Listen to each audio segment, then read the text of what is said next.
BJP জেলা সভাপতির বাড়িতে গভীর রাতে এলোপাথারি পাথর বৃষ্টি, আতঙ্কে পরিবার। তদন্তে সোনাপুর থানার পুলিশ। গভীর রাতে এলোপাথারি পাথর ছোড়া হলো বিজেপি জেলা সভাপতির বাড়িতে। বিজেপি যাদবপুর সাংগঠনিক জেলা সভাপতি মনোরঞ্জন চোদ্দারের রাজপুর সোনারপুর পৌরসভার 11 নম্বর ওয়ার্ডের এপি নগরের বাড়িতে গভীর রাতে হামলার ঘটনায় চাঞ্চল্য ছড়িয়েছে গোটা এলাকায়।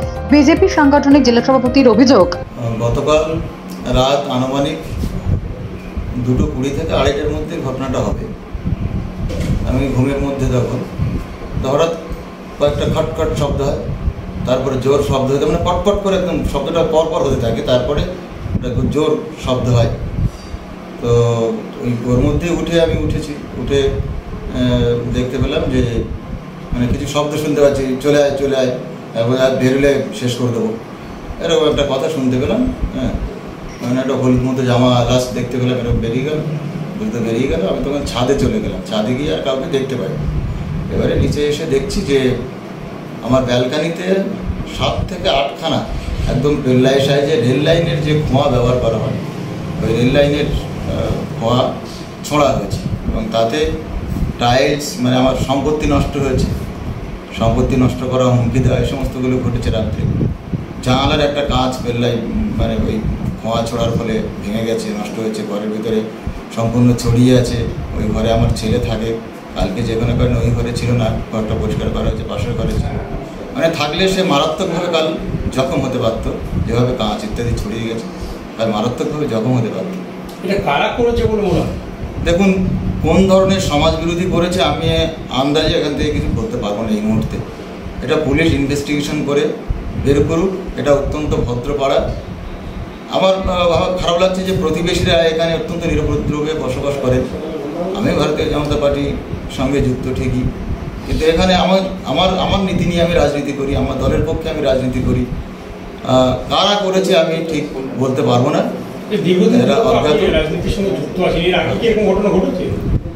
না, এর আগে এরকম ঘটনা ঘটেনি, এই প্রথম এই ধরনের ঘটনা রাতের অন্ধকারে এটা। আমি লিখিতভাবে জানাইনি, কাল ওরা এসেছেন, তারা মৌখিকভাবে শুনেছেন। আমি লিখিতভাবে কিছুক্ষণের মধ্যেই আমি জানাবো। আমার সমর্থকের সমস্ত আসছেন, দলীয় কার্যকর্তারা সমস্ত আসছেন, তাদেরকে নিয়ে আমি থানায় যাবো। কাউকে সন্দেহ হচ্ছে না, এই মুহূর্তে সন্দেহ করছি না কাউকে। তবে শুনেছি যে কিছু হোয়াটসঅ্যাপ ফেসবুকে কিছু লেখালেখি নাকি হচ্ছিল আমার বিরুদ্ধে, সেগুলো আমার হাতে এখনো আসেনি। কানে শুনেছি 2-1টা, কেউ নাকি এরকম করছিল। দেখা যায় কেন করছে বলে মনে হয়? আপনার কি সম্প্রতি কোনো বক্তব্য তার পরিপ্রেক্ষিতে কোনো কিছু? দেখুন, আমি সমস্ত প্রতিবাদ বিক্ষোভ এগুলো আমার জেলাতে যতগুলো দলের পক্ষ থেকে নির্দেশ দেওয়া হয়েছে সমস্ত এগুলো করেছি। তো এর বাইরে কি আছে না আছে এখনো আমি বুঝতে পারছি না। এই ঘটনার পরিপ্রেক্ষিতে আপনি থানায় লিখিত জানান? আমি মানে জানাবো, রেডি করছি। আমি আমার সমর্থকরা আসছেন, তাদেরকে নিয়ে আমি থানায়। উচ্চ নেতৃত্বকে জানিয়েছি? উচ্চ নেতৃত্ব জেনেছেন, সবাইকে জানানো হবে। কোনো পদক্ষেপ বলেছেন যে থানায় আপনি জানান, পুলিশের উপর আস্থা রাখছেন, থানাকে জানাতে বলেছেন। তারপরে যদি থানা ব্যবস্থা না নেয় তখন সমর্থক এবং উচ্চ নেতৃত্ব দেখবেন, এটা বলেছেন। তারা বলেছেন আপনি পাশে আছি, তারা বলেছেন। সাংগঠনিক জেলার সভাপতি আপনি, অনুগামীদের কি বলবেন? তাদের উদ্দেশ্যে কি বার্তা দেবেন? না, তাদেরকে বলবো যে ভয় পাওয়ার কোনো কিছু নেই। যে ধরনের যে পক্ষ থেকে আক্রমণ হোক না কেন, আমরা এই আক্রমণ প্রতিরোধ করব এবং প্রশাসনিকভাবে যাতে পদক্ষেপ নেয়। আমাদের কর্মীরাও সেটা বলেছেন, আমিও তাদেরকে বলেছি যে প্রশাসনিক পদক্ষেপ করে আমরা ভরসা রাখবো এবং আমরা চাপ তৈরি করব যাতে এরা অ্যারেস্ট হয়, সেই দাবি আমাদের থাকে এবং শাস্তি পায়, দৃষ্টান্তমূলক শাস্তি পায়। এই ঘটনার কারণ প্রাণনাশের হুমকি দেওয়া, বাড়িতে একটা বাড়ি আক্রমণ করা, যেখানে আমাদের বউ বাচ্চা রয়েছে, তাদের উপর আক্রমণ, কারণ আমার সেখানে কিস্তি কেউট করা, একটা পাড়ার পরিবেশ নষ্ট করা, প্রাণনাশের হুমকি দেওয়া এবং এভাবে সম্পত্তি নষ্ট করা, যে ধারায় কেস হয় তারা অবশ্যই দেখবে এবং অ্যারেস্ট করবে বলে আসবে। শুধু তাই নয়, আমি দলের পক্ষ থেকে নয়, এখানে পাশাপাশি কিছু প্রতিবেশীর কাছ থেকে পেয়েছি যারা কিনা কোনো দলের সঙ্গে যুক্ত নয়। তারা বলেছেন যে আমি আপনার মতো লোকের সঙ্গে কিন্তু আমরা আছি, দলীয় দলগতভাবে নয়, আমরা নাগরিক সমাজের পক্ষ থেকে আপনার সঙ্গে আছি, এ কথা তারা বলেছে। দলীয়ভাবে আগামী দিনে কোনো পদক্ষেপ এই ঘটনার পরিপ্রেক্ষিতে পুলিশ কি ব্যবস্থা নিচ্ছেন সেটা দেখার পরে বলবো। ঘটনার সময় বাড়ির ভিতরে ছিলেন মনোরঞ্জন বাবুর স্ত্রী এবং ছেলে। হঠাৎ এই হামলায় পুরো পরিবার আতঙ্কিত হয়ে পড়ে। ঘটনার পরে তিনি সোনারপুর থানায় ফোন করে পুলিশকে জানান। কিছুক্ষণের মধ্যেই পুলিশ ঘটনাস্থলে পৌঁছায়। পরে থানায় একটি লিখিত অভিযোগ দায়ের করা হয়। মনোরঞ্জন বাবুর আশঙ্কা, এই হামলার পেছনে থাকতে পারে রাজনৈতিক প্রতিহিংসা। যদিও কে বা কারাই হামলা চালায় তা নিয়ে এখনো ধোঁয়াশা রয়েছে। এটা নিছক দুষ্কৃতী হামলা না নাকি রাজনৈতিক উদ্দেশ্য প্রণোদিত, সেটা পুলিশ তদন্ত করছেন। এদিন সোনারপুর বার্তার মুখোমুখি হয়ে মনোরঞ্জন বাবুর স্ত্রী বলেন, আমার হাজব্যান্ড তো রাত অব্দি কাজ করেন, তারপরে শুয়েছেন। উনি কালকে নিচে শুয়েছিলেন, আর আমার ছেলে এসি এই ঘরে চলছে বলে ছেলে এই ঘরে শুয়েছে। আমি ছেলে কাছে কালকে শুয়েছিলাম এবং ছেলে জেগেও ছিল।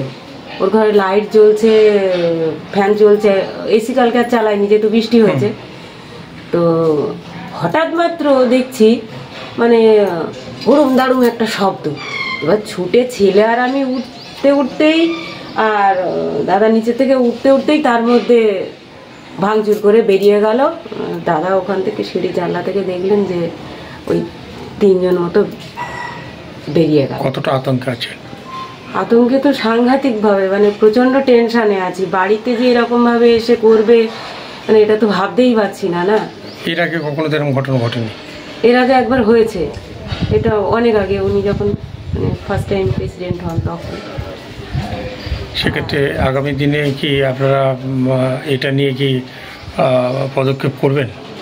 পদক্ষেপ তো এক্ষুনি করতে চাই, এবং আগে যে করেছে তাকে তো ধরেছে এবং সে পায়ে ধরে অন্যায় স্বীকারও করেছে। কিন্তু এবার যে কি ব্যাপার হলো সেটা তো আমরা বুঝতেই পারছি না কিছু। কি মনে হচ্ছে, রাজনৈতিক প্রতিহিংসা হতেই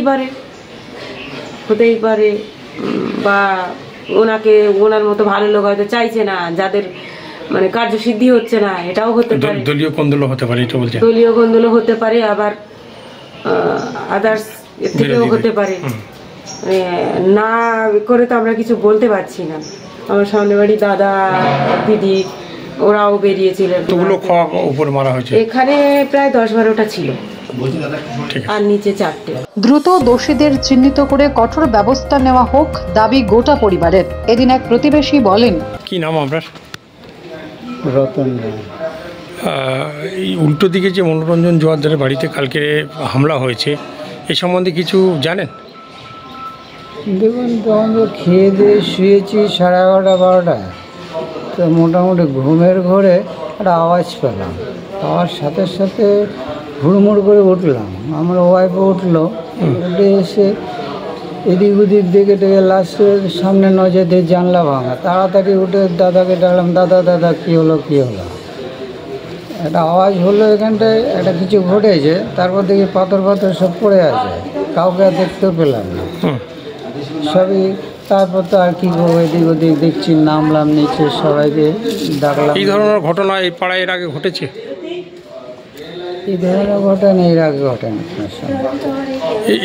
এরপরে কি আপনার আতঙ্কিত? হতো অনেক আগে হতো, পেছনে একটা বাড়িতে ওটা বদমাশি করতো। ওটা টিনের ঘর ছিল, ঢিল ছুটতো, ওগুলো বদমাশি করতো। এরকম অসভ্যতা আমি কোনোদিন আর দেখিনি। আপনার কি কোথাও আতঙ্কিত? হ্যাঁ, এটা তো একটা সামাজিক দৃষ্টিকোণে তো এগুলো আতঙ্কিত হওয়ার কথাই।